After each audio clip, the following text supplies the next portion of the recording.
Autism has a stigma for being associated with the weird kid. And to be fair, I'm autistic, I'm the weird kid. Growing up and to this day, I am obsessed with Japanese superheroes, and I would pick up sticks just to look at, and phrases like hold your horses completely over my head. I take literal. So yeah, I'm in my own little world. But the trouble is when neurotypicals portray us and have their starring character be autistic, it can go down into one of two stereotypes. One is the savant, which is fine, it's great. The good doctor, brilliant surgeon.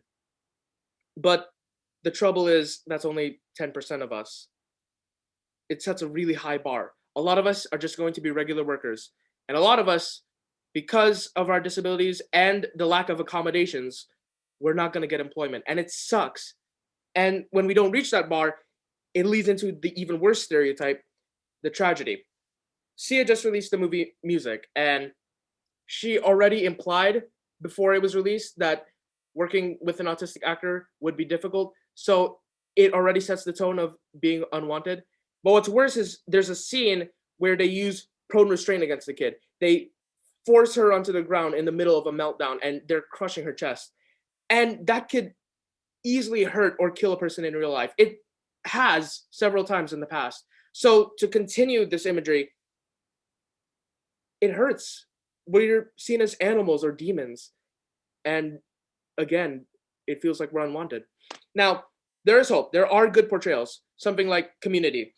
Most people agree, even if it's not said, Abed is autistic.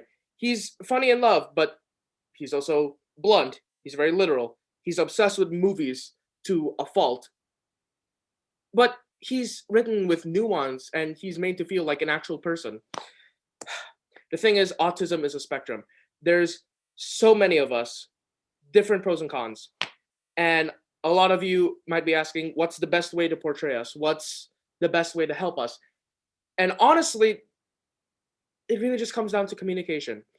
If you just tell us that we're doing something wrong, like being too loud when we're talking, we'll listen as long as you're doing it kindly.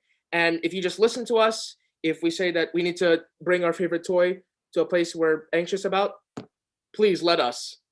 If we just use that communication, it would really mean a lot to people like me.